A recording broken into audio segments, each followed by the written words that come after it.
If you have low energy, hear me out. Here's my story. I had the worst low energy ever. I'm gonna cut it short. I give you the long story another day. I'm just here to help you figure out. So you have low energy. You want to know how you know. You want to know the solution. You want to know why are you having such terrible energy. There could be so many different reasons. And I would give you my whole story. I know you don't want to hear all that. I'll just cut to the chase. Long story short, terrible energy, wanted to pass out. Almost passed out, ended up going to ER. Found out my iron levels were really low. So that was something. But I still had low energy. It fixed it temporarily. I got iron infusions, and it helped temporarily. But not fully. It's not that it helped temporarily, it just helped it mitigate it a little bit. I still had low energy. Couldn't figure out why. Ran so many tests. I went to multiple different doctors. Found out. I asked for this test. They didn't think to ask. But I asked myself. And this is something you might want to ask. You need to advocate for yourself. Of course, get your metabolic panel done. Make sure all your vitamins are good. Make sure that your iron is good. But there's something else that you're missing. Especially if you're young. If you're young like me, doctors aren't necessarily going to want to test this because they're going to think you're fine. But you ain't. And guess what? During that time, I didn't have a period for like almost a whole year. I'm not on birth control. During that time, I was on no birth control.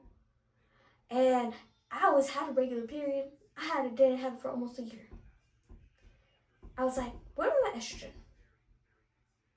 Because they thought, they ran tests on my brain to make sure I didn't have they found out my estrogen was low. It wasn't menopause. Because whatever labs it was, I think it was an FSH.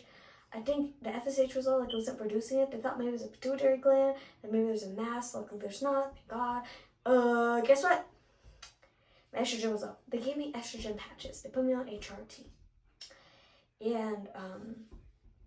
And then gave me a vaginal estrogen cream. Because, guess what? On the inside of my vaginal area, I had some atrophy. A little bit. But due to the lack of estrogen. So it made anything painful. And guess what? The estrogen has helped so much. Now, the pain up there, I still just put the cream there because it helps. And is my estrogen levels fully normal yet? No. But I'm telling you the story, the shorter version of the story, because I need you to advocate for yourself and genuinely tell your doctors, hey, please check my metabolic panel, check my iron, and check my estrogen. And they're gonna probably not want to check your estrogen and testosterone levels and FSH levels because typically young people don't get menopause. And this wasn't menopause for me. They think it was due to like stress and stuff. And I lost a lot of weight during that time, so it's just a lot of personal things that happened in my life. But here's the thing. You need to make sure you don't have menopause. You also need to make sure if you lost a lot of weight, that can really mess up your estrogen levels too, if you lost it too quick. So you're gonna have to, and also just your vitamins too, just in case. But really, the estrogen, because if your estrogen's low for too much, especially if you're young, it can mess up with your bones. You can get osteoporosis. And also, it's just not a good feeling to have, to constantly be fatigued. And everyone around you tell you you're faking, you're not really fatigued, when you actually are. Please, if this helped you, comment down below if you have any more questions. If you want to see more videos, like Q&As or anything like that, I'm down, just comment down below. If you liked the video, like it, I guess. Subscribe if you want. I'm just sharing my story. That's all.